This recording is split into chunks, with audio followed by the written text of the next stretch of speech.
Hey guys, welcome to Up the Coast with Alex and Britt. We are officially on episode 7 of the 2026 ACC softball season. Britt, it has been a whirlwind. I feel like we're just about halfway through so far. It feel we are almost halfway through, but it feels like a long time. Like usually, I feel like at the end of the season, it's like, wow, we got here so fast. But now I'm like, well, we're only 2 weeks into conference play for most teams. Like I feel like we played a lot of softball, but I'm sure in about 3 weeks, like where'd the time go? Yeah, definitely. 'Cause the ACC tournament will be here before we know it. I feel like, 4 or 5 weeks and it'll be on us. The ACC fared pretty well this weekend, kind of in that part now where they're beating each other up. Virginia Tech went 2-2. They lost to Duke, won against Elon. They also beat Duke once. Florida State was 4-0 this past week. They played Syracuse in a series and then beat Alabama in a midweek. You got to call that game. South A Alabama. lot South Alabama, sorry, South Alabama. You got to call that game. That was a lot of fun. Virginia was 3-1 on the weekend. They won against Georgia Tech, also against Hampton. Stanford 1-2. They won against Notre Dame, and then Clemson was also 3-1. They beat Louisville twice and Winthrop once. Louisville, interesting. We'll talk about that series, of course. And then North Carolina was 2-1. They did beat Cal twice and then dropped another game. So kind of in what we would call like that first few weeks now of ACC play, it's really hard to beat a team 3 times. I think we should talk a little bit about what it's like to play a series against a team as opposed to just like regular tournament play. Yeah, I think right now, first couple weeks of conference, as much as we see pitching by committee coming into conference play and across the country, like you have to do it, but how do you do it against the same team 3 times? I think coaches are still trying to figure out what does Sunday look like, or who do we save for that Sunday game? What are we doing game 2? Are we going to throw our ace Friday against their ace? Like there's a lot of chess pieces going on right now. And I think after a couple weeks, you kind of get into what works best for your team. And I think some teams right now are still trying to figure that out. But that's happening everywhere. But that's what makes this so much fun. And I think there's some teams that are realizing that they're missing a couple pieces to go 3 games against some teams, and then some other teams that are not utilizing the pieces how they should. But, that's why we play the game. Yeah, and the important part is the conference series are so important. It is really hard to beat a team 3 times because of depth. At that point, it is like just playing chess or a chess match in regard to like who's deeper, who's going to be better. And that's ultimately what decides a series like that. But as you look ahead to postseason, conference tournaments are typically like you're playing different teams all week. And then you go into a regional. Sometimes you've got to be able to beat a team twice, but you don't have to necessarily play them back to back. If you're in the winner's bracket, you may, all the things. But the importance of series and learning how to best manage your teams is because in super regionals, you're playing the same team a best of 3 series. And so, it's just really taking care of the ball and trying to do what you can to figure out different ways to win. So. Yeah, I look at these series and super regionals keeps popping in my head. I'm like, oh, this team can definitely beat X, Y, and Z team. But what's that Sunday look like? I mean, they're going to have to throw the kitchen sink at them to try and get by. So I think that's a great point to make, that if you want to make it OKC, you've got to find a way to win 2 out of 3. Yeah, manufacturing runs in a lot of different ways. It's going to be huge. In today's episode, we'll talk about whether or not we think Duke is back on track, any concerns we think may exist right now for Virginia Tech. Are things quieting down as a whole in the state of Virginia because they've been a hot topic? What's going on with Stanford? We'll see.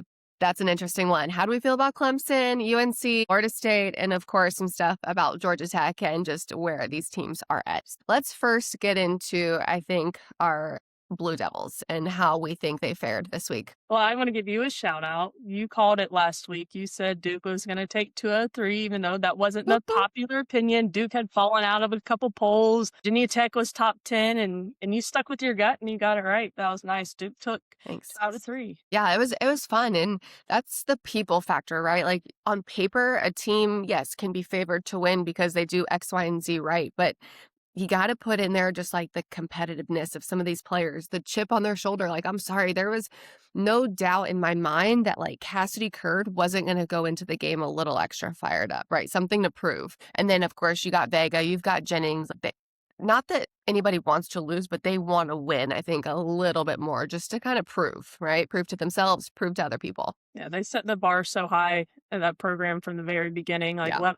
This would be if they got a national seed, it'd be the 5th year in a row to get a national seed, and they've been around for 9 years, so that's what they're striving for. But yeah, Duke took 2 out of 3. They came out first 2 games and scored 4 runs in the first inning in back-to-back games, and I think that's kind of the MO for Duke is they want to get off to a hard start, and it's really important for him too. With Jennings and Vega and Jones and Lamar all up there at the top of that lineup, they really set the tone. And scoring 4 runs in the first inning, Jones hit the grand slam in game 1 and game 2. They kind of manufactured some runs and really hit the pitchers hard. I really like how they start, but they really slow down as the game goes on. Like it's not that constant beratement of pitchers and offense pressure, but they certainly come out swinging. I would like to see that more consistently through the lineup, even when Deanna Jones isn't leading off the inning.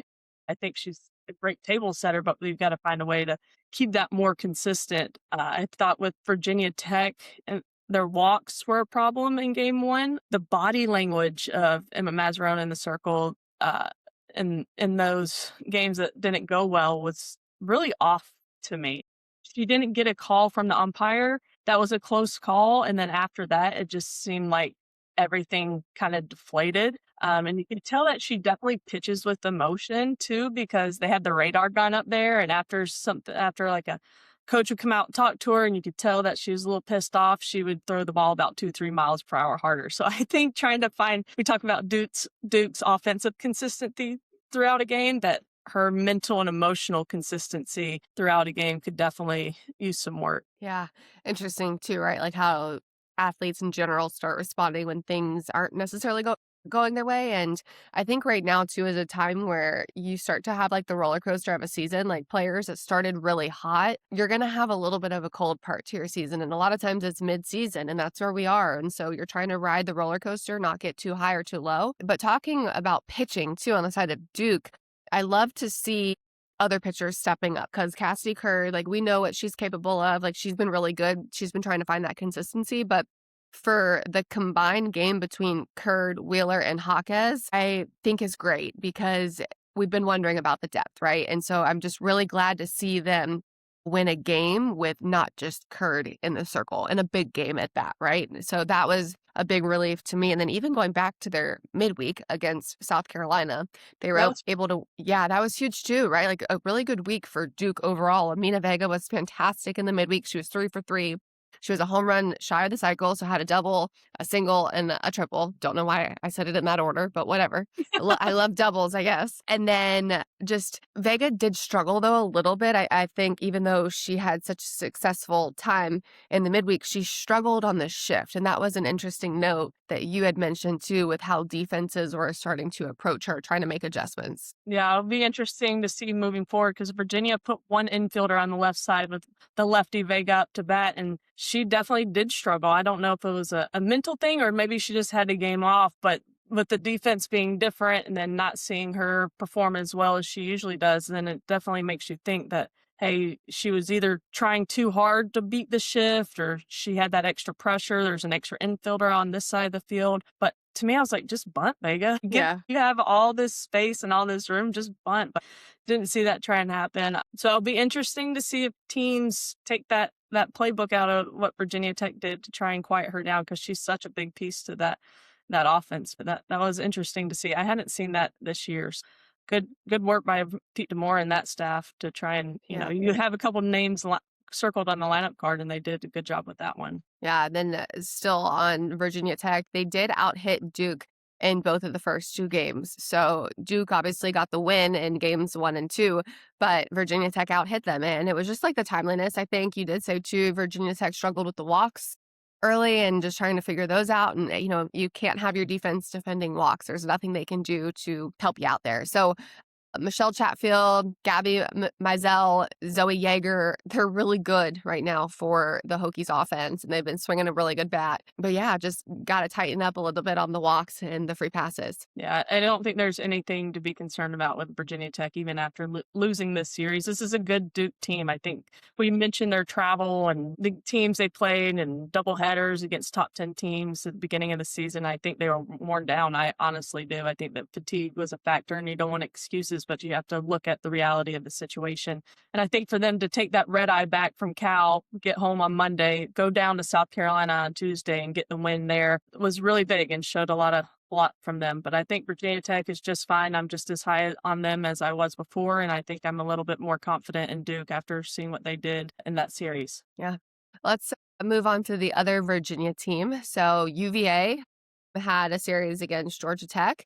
They had a midweek against Hampton. Taylor Smith had a career high 7 strikeouts in that midweek game. Really good stuff from her. And then against Georgia Tech, this is a good Georgia Tech team that we feel like a lot of the time is right there. So for UVA to take the series, really good stuff. It was the third time in the last 5 games that UVA has gone into extra innings, which I feel like is pretty tough, like putting your back against the wall early. Yeah, and it shows a lot of guts too to be able to pull those off. You don't want to be in those extra inning games. You don't want to have to put your pitchers in those situations to throw more than they have to, because we know that pitchers, it's not a pitcher's game anymore. So more at bats is not a good thing off of your pitchers, but UVA just finds a way. And I think you look at their senior class and that veteran leadership that they have, they're all Virginia girls, and I think they have something to prove this year. And it's not easy for Virginia. Like every game they play is, like you said, is a close one, and they find a way to win. I think their depth, you mentioned it, like it's just not the superstars for Virginia coming through. So, and you mentioned it before this earlier in this year, is like they're a 1 through 9 team. It's just not the 1 and 2 in a Eden Bingham show anymore. Yeah, it's been a lot of fun just to see how this team has progressed and continued to get better. And Coach Harden had talked about, like in the past, it was we're right there. We're within 1 swing. Our goal is to get, the tying hitter. If we're behind in a game, it's to get the tying hitter and at bat and give us a chance to win the game. And then this past weekend, it was about a short-term memory because those close games are so tough and they're emotional and they're taxing physically, mentally, emotionally, all the things. And you've got to have a short memory. You've got to appreciate it. When you win, you got to revel in it for a little bit, but then you got to move on. You got to look ahead. And the same goes with losing, because you can't live in that state of mind for too long, whether it's good or bad. So just kind of a reminder for the importance of that as well. Yeah, and we saw them do that after getting crushed by Arkansas first game of the year and then come back Yeah. and beat them.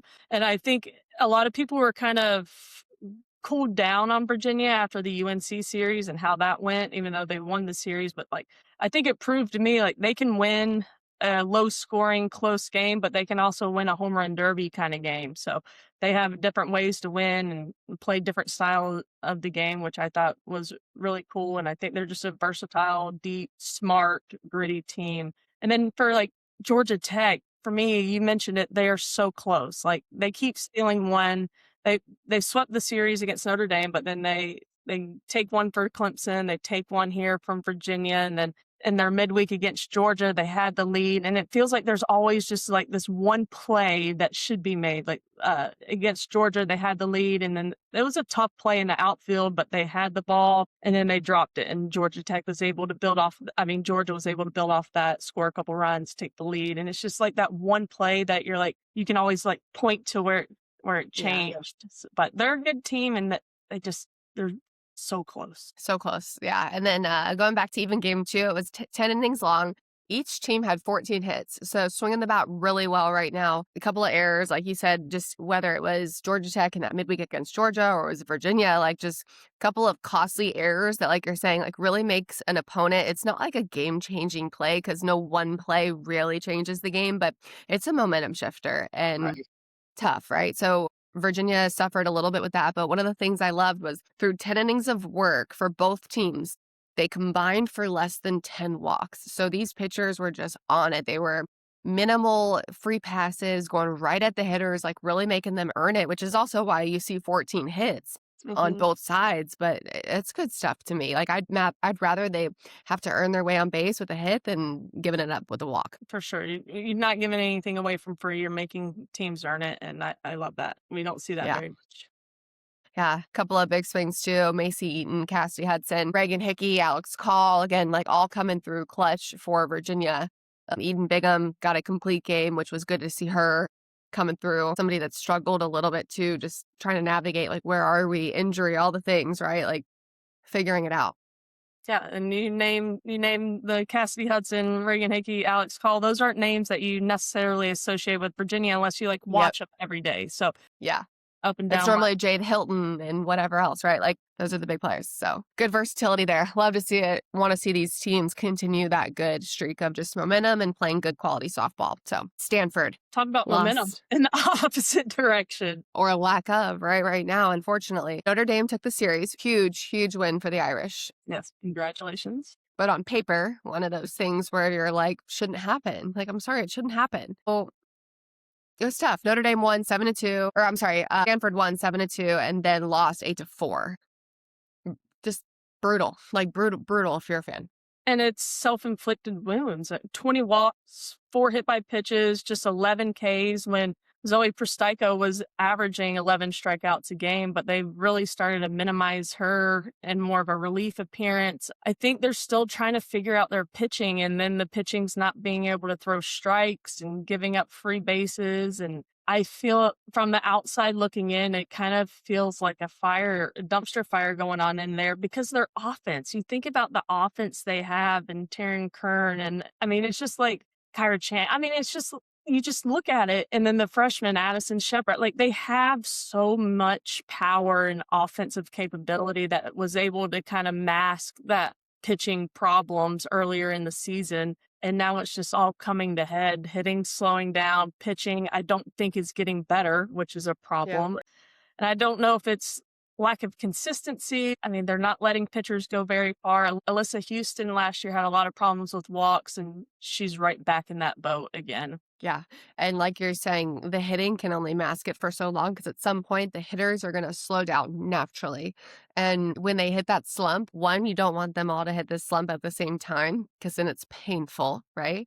And then two, like you really got to tighten up the issues on the field with the free passes, with the errors, like the lack of great defense. And that's something that Stanford has struggled with. But again, shout out to Notre Dame, who stepped up and did fantastic, took advantage of opportunities and just capitalized. And right now, if you're Stanford, like if I'm a hitter on the team, like it can't be the same people every time. It can't be Kyra Chan. It can't be Taryn Kern. But, you know, like you did see some other people step up, but it's got to be more.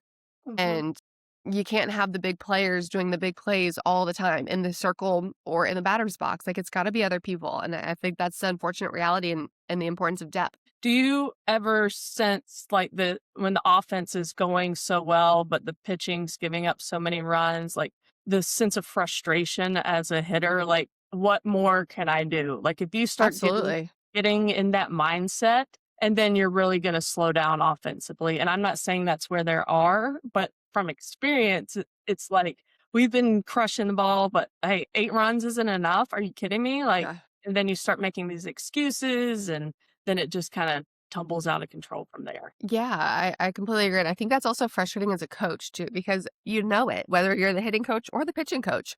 You're sitting here like, I can't expect my hitters to do this every single game. Like, we're going to run into some really good arms. And if you're the hitter, yeah, maybe you think about that. But I also think that's a leadership thing. And I think the coaches probably feel the frustration as well. And again, rightfully so. But trying to navigate it and manage it is a whole different story too. What would your practice look like if you were at Stanford this week? Man, I am attacking the hack attack a lot just from a hitting perspective because I want to keep my hitters rolling. That's a good question, though, because on the side of pitching, I'm like, you can't punish them really for bad performance in the middle of the season. Like I don't need them more tired. Right. Like how much can you throw during the week? Exactly. And I don't know, maybe I take some time almost like I know that when I was in a hitting slump, like I actually wasn't allowed to hit. They would be like, yeah, you're not allowed in the cage today. And you would think like growing up, I thought it was the opposite. Like, no, I'm actually sucking. I need to hit more. And they're like, no, actually you need to hit less right now because you're trying to do too much. And I always thought that was super interesting. And I carried that with me because when you are playing poorly, like what's the biggest, most important thing you want to do is practice. What's probably the least amount of things you need to do? Practice, right? Because you've been doing it, you know how to do it. It's just a matter of like, man, like, I really am mental right now. I really am overthinking it. So I almost think maybe time off could be more beneficial. It's crazy. It's an ass backwards concept. But it worked for you pretty well. So if people listen up. You figure it out, right? I've got one other question for you, and this is from outside looking in. I'm obviously not in there, don't know the dynamic of how it works, but they have 3 All-American pitchers on staff with Danielle O'Toole, Jolene Henderson, and Sarah Groenwagen.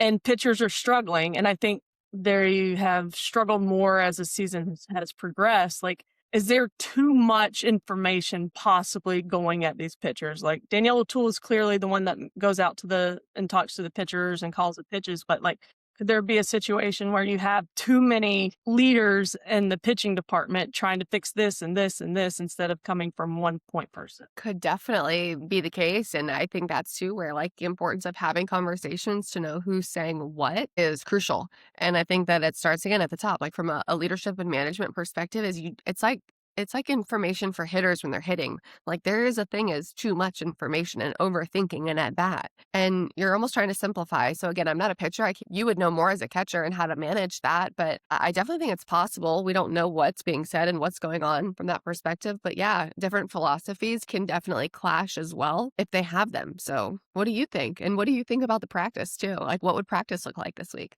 I we would be doing a lot of defense. We would be doing a lot of defense and situational defense, and a couple live have pitchers throw a couple live ABs, not overdo it, but like we've got to get them out of the bullpen onto the field, throwing to live hitters and proving you can throw strikes. And I'm gonna put runners on first and second, bases loaded. I'm gonna make my defense make plays, I think. But yeah, it just like game time stuff because right now under the Hmm. lights, things kind of fall apart. But yeah, I thought it was interesting when they had three pitchers on staff, how this would work out. Like, is it going to be freaking awesome or could this be too much? But again, we don't know really what's going on, but just trying Yeah. to look for things. Yeah, definitely. So let's talk about your Tar Heels and what they did this weekend. So they played Cal. They did win the series against Cal. They did also drop a game against Cal. Again, it's very hard to beat a team 3 times. This is the fastest that UNC has ever reached a 20-win season or 20 wins to start their season, and the least amount of games. So really good stuff. We obviously know they've been playing well. I think the question is whether or not they're playing good quality. But nonetheless, they're taking care of business and on paper winning the games that mostly they should. Yeah. But, And they split. They split the first 2. yeah, I think it would have been nice to go out there and get a sweep to kind of Yeah. cement like, hey, we're a good team especially with Cal going through the rebuild and new head coach and whole new team. I think they're up and to the right still with their offense. Emily Leggett, unbelievable. And I think Shelby Barbie behind her, they kind of have to try and pitch to her a little bit, but I still think I would avoid her at all costs. But what a season she's having. And the fact that we're not talking about Sanaa Thompson that much Yeah. is like a lot of people in this lineup can swing the bat. I'm still interested that, Kenna Ray's not throwing much at all, which is concerning because she was like the dog last year in the ACC Yeah. tournament, like towards the end of the season. I mean, she had that competitive fire in her, which, you want somebody like that in the circle. And I'm sure they want her out there, but just something to note there. And they have Stanford this weekend. We can talk about it later, but there might be 100 runs scored in the series. Between the 2, yeah. I don't disagree, but yeah, I mean, you mentioned Emily Leggett. Her numbers are stupid right now, like in the best way. She's outpacing Kat Rodriguez. I was reading an article about like how at this point in the season, I think last year Kat Rodriguez had like just over 40 RBI, and she ended up setting a single season record for UNC. And then right now, though, Leggett has 16 home runs, 51 RBI, and so what she's pacing is insane, just video game numbers. And good thing for Megan Smith Lyons, she doesn't have to worry about her hitting coach going anywhere because they're married. The hitting coach is going to be there for a while, and I don't see Megan ever leaving Carolina. Offensively, awesome. Still a lot of concerns in the circle as far as how deep they can go. But hey, they're winning the games they need to win, so that's good. Yeah. All right, let's talk about the Knowles. They beat South Alabama in the midweek. So you got to call that game. How was it being in Tallahassee? Oh, it You was enjoy awesome. it? It was Yeah. awesome, and, people were concerned. It was a late game. It was an 8 o'clock game on a Wednesday, or it was Wednesday, and I think basketball was playing, and they're like, "Oh, nobody's gonna show up this late on work night." No, people showed up. They were loud. They were proud. It was fun under the lights, the environment there, and they're a fun team to watch. Yeah, they are. They play at a fast pace too. It's just one of the things that I enjoy most, like just the quickness, pitch to pitch, inning to inning, like they don't waste time. Whereas some teams it's like kind of slow, right? And like drawn out. And Florida State just plays at a pretty elite pace. So that was a big game, just to recap a little bit, not even like the game, like there's good history in the South Alabama series or just matchups that they've had against Florida State over the years. And in my opinion, it's one of the times, like the regional that was played back in 2013 against South Alabama at South Alabama was a turning point for the Florida State program under Coach Alameda and what she's been able to do. And it's just fun to look back at the history and see, like, I feel like that 2013 year was so pivotal in the success of Florida State. And it really started out in Mobile against South Alabama. I cannot say South Alabama to save my life right now. Good Lord. Isa Torres did lead off that game with a home run, I'm gonna which get back to that because you brought this up and it was awesome. It was great stuff to know the history about Florida State because in that 2013 Super, you were on that team, but you were hurt. And y'all are down to your last out, down 5-1, 2 outs, grand slam, tie it up, come back, win that series, and made your that was regionals, excuse me, and you made your right. first Super Regionals under Lonnie. And after that year, Florida State has made the supers every single year except for one, and since she's been here. So to say it's a turning point, from looking at it, but then on paper, totally backs it up. And that was really cool for you Yeah. to bring up. Yeah, I have chills just thinking about it. The excitement, momentum, everything that is like college softball postseason when your back's against the wall, like it doesn't get any better than that. So And Lonnie always says, yeah, you got to learn how to get there. And then you you learn do. that was when y'all learned how to get the supers. Yeah. The rest is Yeah. history. Crazy. All right, go ahead. Chills. Sorry. No, it's okay. But I was going to say, just shout out on that game to Isa Torres, let it off with a home run against South Alabama. So that was big. And then I feel like just continued to keep pace for where she is. And right now, and the success we had, or she's had, but we will get into that in just a little bit. Florida State in the series against Syracuse did retire Lacey Waldrop's jersey this past weekend. It was alumni weekend. They were celebrating professional and international players. Super cool for people to get to go back and watch the team.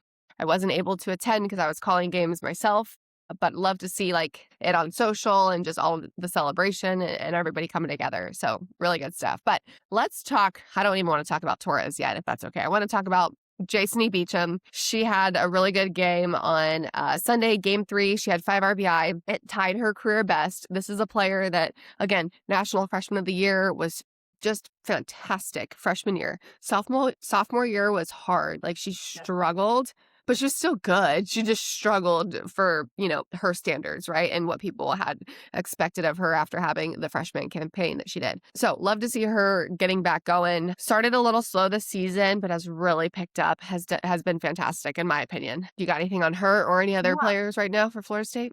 I think she did start off slow, but now that lineup's back to full strength. She was surrounded by a couple freshmen early in the season. I feel like there was some extra pressure there, especially with Isa Torres getting on base every single time.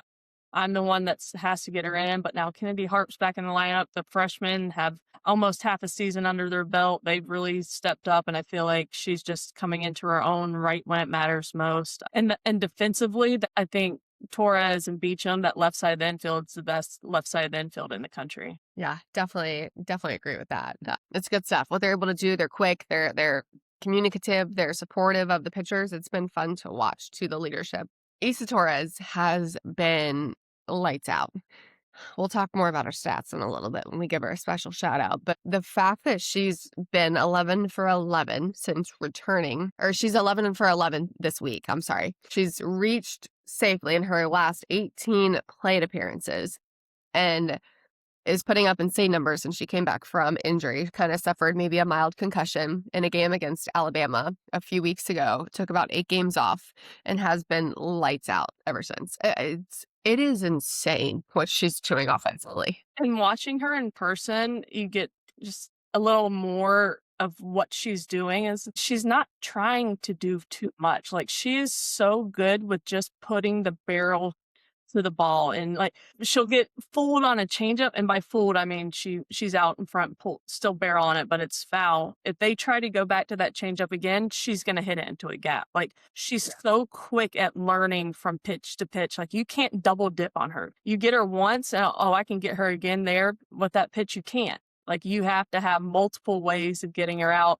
You use that changeup to get 1 strike. Well, you're not going to get another strike on that changeup. What are you going to go to next? Because her hands are so quick. She gets her barrel on anything. And you're like, well, don't throw her in the zone. It doesn't matter if you don't throw her in the zone. Like she's just such a simple, like and I mean this the best way possible, like a simple hitter. Like there's nothing that looks hard about her swing. You throw it 2 balls off, she can still find a way to get a barrel on it if it's inside or outside. But I just think the maturity from pitch to pitch, what I saw when they kind of got her on a changeup, and then a couple pitches later, like, hey, let's go back to that. And then she hits into the gap, was just kind of like, damn, that's great hitting. It's fun to watch. I think right now, too, the question is whether or not the pitching is going to be strong enough and deep enough to get them where they want to go, like deep into postseason. I mean, we know that they've got some really good arms with Francic, some really good young talent, too, with Dimitrievich. And I just did that off the top of my head, too. Didn't even have to type it Yeah. out. Like, that's pretty good.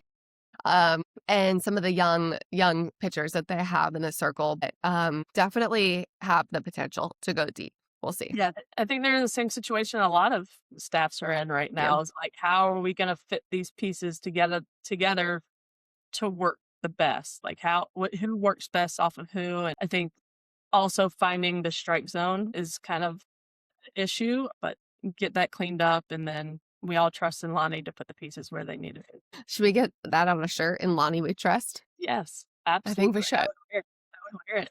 That's too funny. So Florida State's looking pretty good right now. So let's just some special shout outs to Notre Dame. Ava Zachary was really good this past weekend. She's been on an 11-game hitting streak. She's been on an on-base streak for 12 games. Michaela Castor, Brianna Weiss, they combined for a complete game to clinch the series that they were able to win against Stanford. Only a couple of walks, 7 strikeouts, really good ratio. It doesn't always have to be the strikeouts too. I just love the minimal walks. And I know I've, harped on that for the last couple of weeks. I will probably continue to harp on that. But I feel like Notre Dame's in a pretty good spot. So this was good stuff. I think it was one of their first ranked wins and ranked series wins Mhm. in years. Yeah. Years. And this is year 2 under Chris Ganiff, and I think she kind of went back to the drawing board and really invested in the young people on the team. Like, they know they're not going to make a deep run this year, but if we invest in the young people on this team and start making those changes now, like, this is a long-term plan. And I think they're seeing, the benefits from that with the young people Yeah. stepping up, and I think they're on the right track for sure. That was a big, big, big series win. Yeah, really good stuff. So we mentioned that they did retire Lacey Waldrop's jersey this past week in Tallahassee. Really cool stuff. Just exciting to see. I think the game continue to grow, and these players that have been so good in programs getting acknowledged, all the things. There was another, I'm trying to find it real quick. Cassidy Curd for Stanford did hit her 33rd home run of her career, and that now put her in sole possession of 6th all time in Stanford history. So as we go on the next couple of weeks, we'll see some of these athletes really, paving their way into the record books for their programs, especially the ones that are older. We saw with Deanna Jennings, Amina Vega at Duke the last couple of weeks. Cassidy Curd had her 500th strikeout. I did see some insane stat too. Like, I am going to mention real quick, Monica Abbott, and like how many strikeouts she had in her career. Was it like over 2,000? Yeah, I think Okay. you're right. But they pitch Insane. every inning. They pitch every Yeah, inning. well, Well, exactly. I saw her it's never record gonna was like get broken. insane. No, it will never because of where the game was at the time and how much she pitched. So Mhm.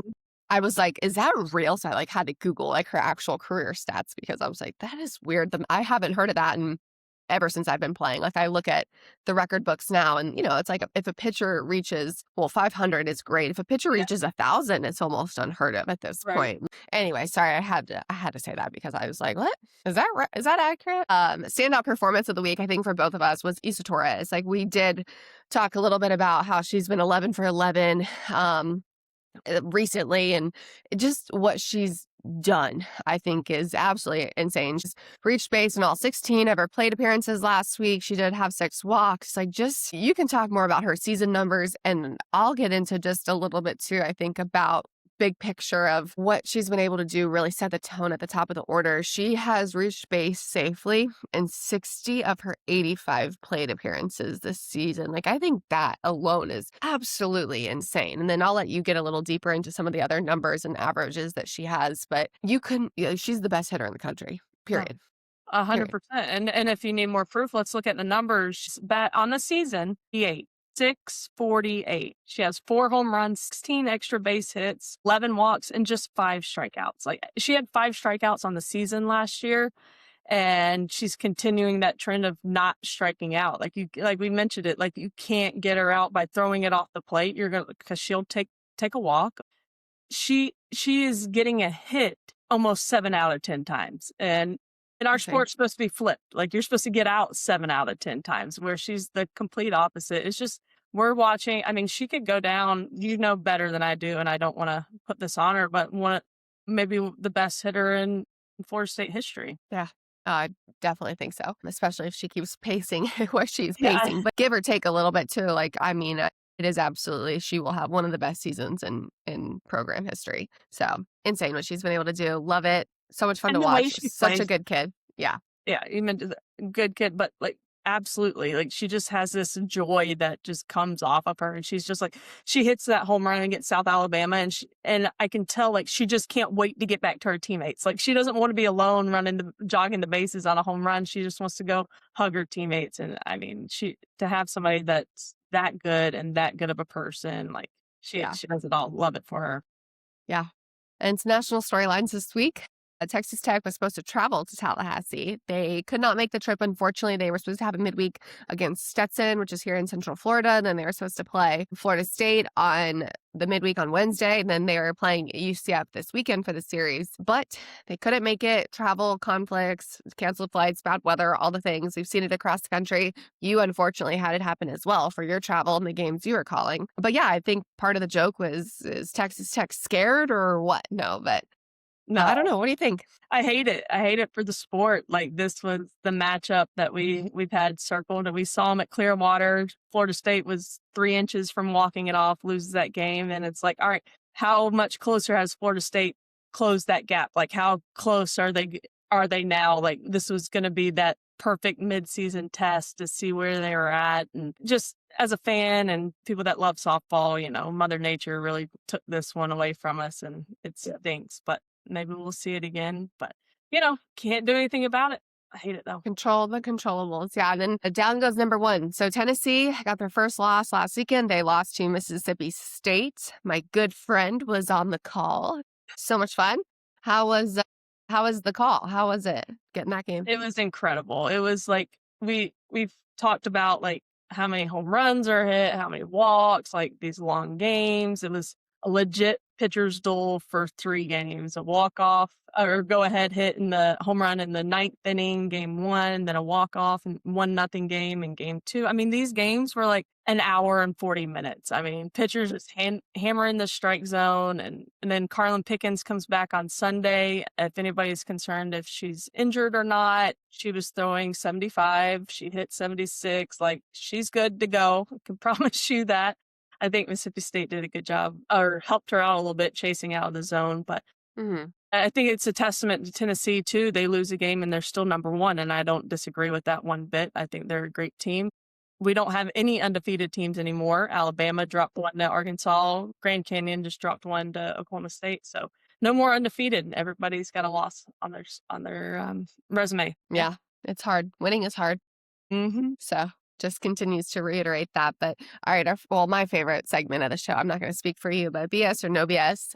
We got, I feel like, some good ones this week. So all right, Alex, BS or no BS? Things that I've heard, seen, made up in my head. First one, BS or no BS? Courtesy runners in travel ball are hindering athletes once they get to college. I'll say no BS on that one. So I think that one of the things that really sets great teams apart is how aggressive they are on the basis and how well they do the small things right. And I think that courtesy runners give athletes an out to have to run when they're younger, and then they get to college and you don't get courtesy runners like that. You have to, sub them out, and there's a disconnect. And I think in general, there's a disconnect for freshmen coming into college, let alone people that didn't really even do it at a young age. So I know that base running was one of the things I had to work at the hardest once I got to college and was healthy and stuff. It was hard. It was very intricate, reading plays and all the things. Yeah, and I think I agree with you. I think it does a disservice to the player. Like, I know they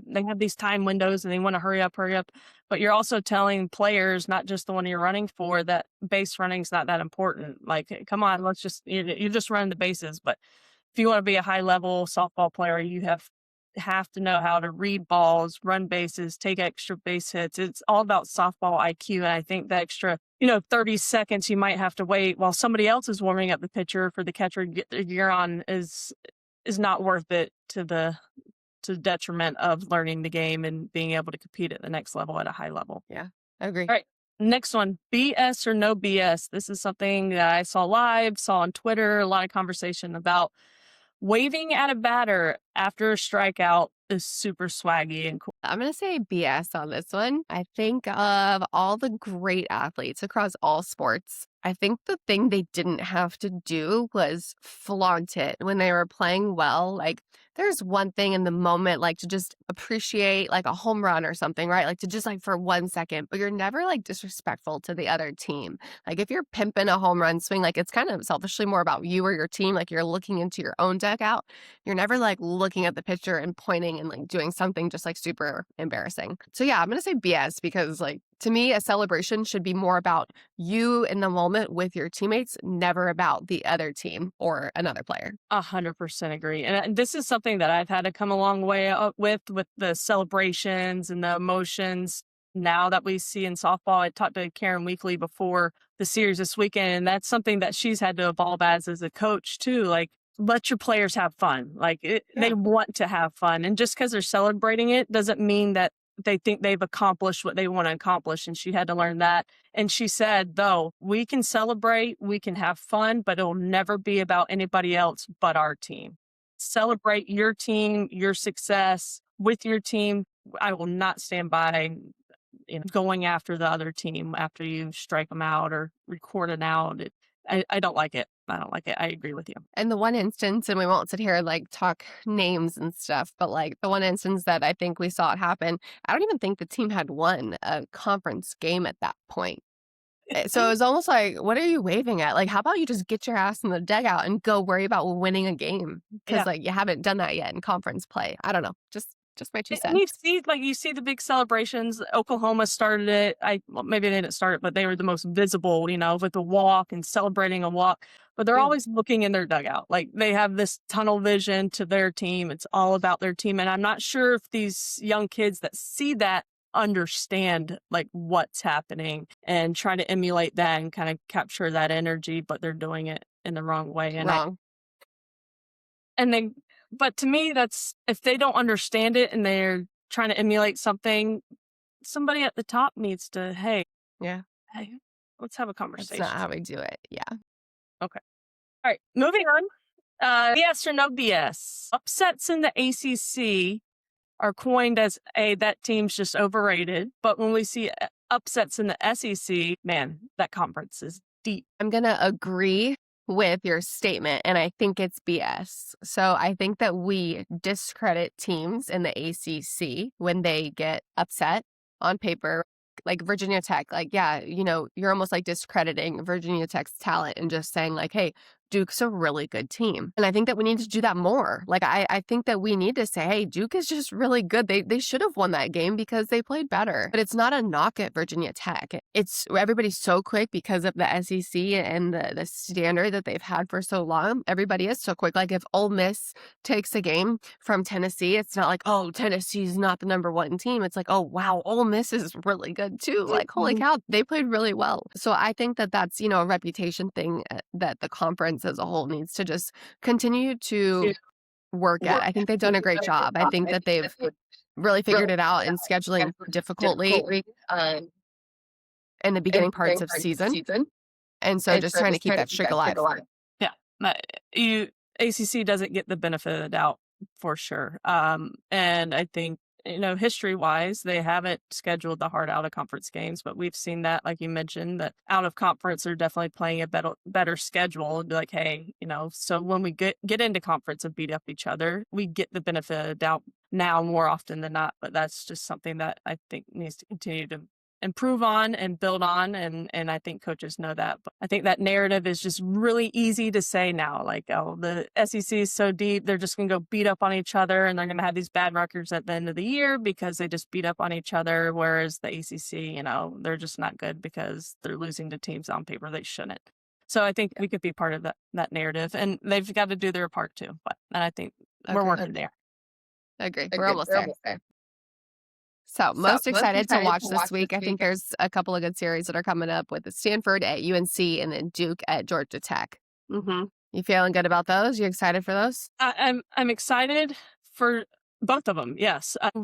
Over under, Alex. Oh, actually, Mm, I'm gonna give you. Who do you have Stanford at UNC first? okay. Should have been prepared for that because I should have known it was coming. I think that I think that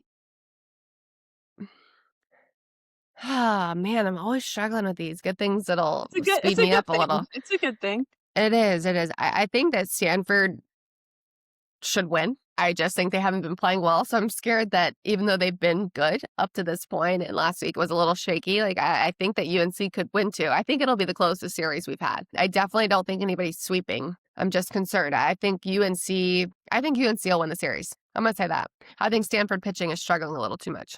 I I think think it will be a very high scoring game though, like you said. I might shock you that I think UNC is going to win the series too, Okay. especially as high as I was on Stanford earlier, and always just like holding UNC to a different standard than I do most teams. I think UNC is going to take 2 of 3. They're playing at Okay. home. And if Stanford's going to walk the bases loaded, they're going to pay with 4 runs more often than not with the way UNC is swinging back. So, yeah, I'm even a little shocked with myself with that. If you would have listened to me talk about Stanford 4 weeks ago, they were the greatest team on the planet. But, we watched, we learned. But my other question for you is over, under, let's go 80 runs scored total in 3 games. Jeez. I'm going to go, you know what? I'm going to go under because my line per game was actually going to be 18. So I'm going to go under, but I think it's going to be over 70. Yeah. Over 70 runs. Okay. Or hold on. No, I need to do the math. That's not right. Let me do the math real quick. Hold on. The math ain't mathin'. So 18 times 3 is, 50. So over 50 runs. Okay. Sorry. So let's do that. Over under 50. I'm going to go over. Over. That's a lot. Because my line is 18 runs. Yeah. What's yours? I'm gonna go 70. well over 50, I think. Okay. I think it's Well gonna over. be, You think over 60? You think over 20 runs a game? I just look back to that Virginia game when they combined for 30 runs, over 30 runs in that game. I think it's gonna be kind of insane. But who knows? We'll see. They gotta play it. But there's Okay. gonna be a lot of runs. So I feel like where did I get 70? Like the math ain't math in there for me. That's okay. I don't know. I think I said 72 when I was trying to multiply 18 times 3. So let's Makes not, sense. let's not go there anymore. All right, who you got? Duke at Georgia Tech. I'm going to go Duke. Do you think, you know what? I'm going to go Duke is sweeping, which I can't even believe I'm saying that. I think that Duke is hungry right now. So we'll see. I think Duke will take the series. I think Georgia Tech finds a way to take one like they have the past couple of weekends against Virginia and Clemson at their places. So being at home, I think Duke's offense is clicking on all cylinders right now. And then Georgia Tech has that one ace that they picked up, Madeline. So, yeah, I think Duke takes the series. I think it's going to be really competitive. This could be a lot of speed and offense, taking extra bases. So if you need to learn some base running, I would suggest watching this series. Agree. Cool. Well, as always, thanks for watching episode 7, and it has been so much fun. We will see you next week, and hopefully the ACC continues to kick ass and do all the things well. So, as always, leave us any comments or questions as to things that you would want to know or see different, and thanks for watching. See ya.